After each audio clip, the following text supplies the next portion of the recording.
안녕하세요. 세상에 어떤 아버지가 막내 아들 이름을 땅 한 평 없는 놈이라고 지을까요? 영국의 헨리 2세가 바로 그랬습니다.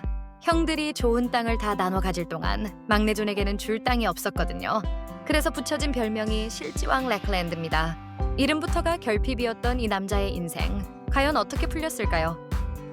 오늘은 역사상 최악의 왕으로 불리지만 역설적으로 가장 위대한 유산을 남긴 인물, 존 왕에 대해 이야기해 볼 거예요. 1199년부터 1216년까지 플랜테저넷 왕조를 다스린 그가 과연 어떤 인물이었을지 지금부터 저와 함께 시간여행을 떠나보실까요? 존 왕은 헨리 2세의 막내 아들로 태어났어요. 그런데 당시 영국에서는 막내 아들이 물려받을 땅이 거의 없었답니다. 그래서 그는 땅이 없다는 뜻의 결지왕 렉랜드이라는 별명으로 불리기도 했죠. 형제들, 즉 헨리 청년왕, 사자심왕 리처드, 그리고 조프리의 그림자 아래에서 그의 야망은 조용히 타오르고 있었답니다. 존 왕은 참 독특한 인물이었어요. 기록을 보면 그는 정말 지칠 줄 모르는 에너지로 통치에 헌신했고 그의 정부는 활기차고 미래지향적이었다고 해요. 하지만 아이러니하게도 그와 동시대에 살았던 사람들은 하나같이 그의 잔인함, 비겁함, 탐욕, 그리고 배신을 맹렬히 비난했답니다. 한 역사가의 말처럼 그는 사악한 자질로 가득 차 있었다고 평가받기도 했죠. 왕자를 향한 존의 여정은 피로 시작되었습니다. 1202년 그는 조카이자 경쟁자였던 브르타뉴의 아서를 생포하게 되는데요. 그런데 이 아서가 얼마 지나지 않아 홀연히 사라져버립니다. 그리고 곧 존이 술에 취해 악마에 씌어 자기 손으로 아서를 죽였다는 소문이 파다하게 퍼졌죠. 마르강스도원 연대기에 기록될 정도로 이 사건은 존의 지지자들마저 등을 돌리게 만든 결정적인 계기가 되었답니다.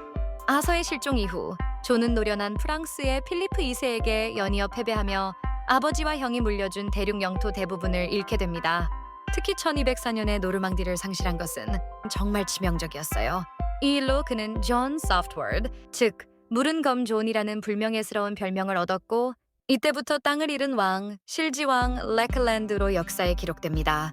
존 왕은 심지어 신에게까지 도전했습니다. 캔터베리 대주교 임명을 두고 교황 인노첸시오 3세와 정면으로 충돌하게 된 거죠. 교황은 잉글랜드 전역에 성무 금지령을 내렸고 1209년에는 급기야 존 왕을 파문시켰습니다.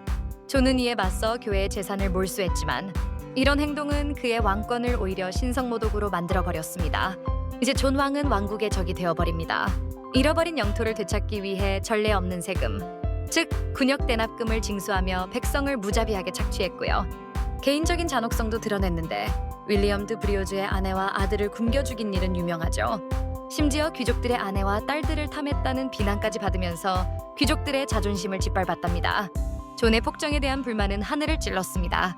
1212년에는 암살 음모로까지 번졌고요. 북부 귀족들을 중심으로 한 반란의 기운이 잉글랜드 전역에 퍼져나갔습니다. 존은 이제 마지막 기회를 잡기 위해 모든 것을 건 전쟁을 준비하기에 이릅니다. 1214년 7월 27일 존은 신성 로마 황제와 연합하여 필리프 2세를 공격하는 푸빈 전투를 벌였습니다. 이 전투에서의 승리는 잃어버린 프랑스 영토를 되찾고 잉글랜드 내에서의 자신의 권위를 회복할 수 있는 마지막 희망이었죠. 정말 모든 것을 건 최후의 도박이었습니다. 하지만 이 모든 것을 건 도박은 처참한 패배로 끝났습니다. 푸빈에서의 대패는 존의 연합군을 완전히 괴멸시켰죠. 그는 빈손으로 완전히 패잔병의 모습으로 잉글랜드에 돌아왔습니다. 왕의 권위는 땅에 떨어졌고 더 이상 참을 수 없었던 분노한 귀족들은 침묵하지 않았습니다. 결국 1215년 귀족들은 반란을 일으켜 런던을 점령하고 말았습니다. 그들은 존 왕에게 귀족들의 조항 The Articles of the Barons을 제시하며 왕의 권력을 제한할 것을 강력히 요구했죠. 존에게는 더 이상 선택의 여지가 없었습니다. 왕은 결국 백성의 요구 앞에 무릎 꿇어야 했습니다.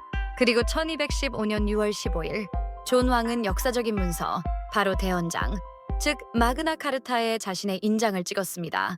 하지만 이건 존이 백성에게 베푼 자비로운 선물이 아니었어요. 내전을 막기 위해 마지못해 맺은 평화 조약에 가까웠답니다. 마그나 카르타는 정말 중요한 원칙들을 담고 있는데요. 법의 지배, 과세 동의, 그리고 정당한 절차와 같은 개념들이 바로 이 문서에서 시작되었습니다. 예를 들어 제39조는 자유민은 국법에 의하지 않고서는 체포, 감금, 추방되지 않는다고 선언했고요. 제12조는 왕국의 공통된 조언 없이는 어떠한 군역 대납금이나 원조금도 부과될 수 없다고 명시했습니다. 처음에는 귀족들의 권리를 보호하기 위한 문서였지만 그 원칙은 시대를 넘어 점차 모든 시민에게 확장되었답니다. 하지만 존 왕은 마그나 카르타를 즉시 부인했고 잉글랜드는 다시 제1차 귀족 전쟁에 휩싸였습니다. 전쟁 중 그는 더 워시만에서 왕실의 보물을 잃는 불운을 겪었고요. 결국 1216년 10월 이질로 사망하면서 비참한 최후를 맞이합니다. 그의 죽음은 길었던 전쟁을 끝내고 그의 아들 헨리 3세의 시대를 여는 계기가 되었습니다.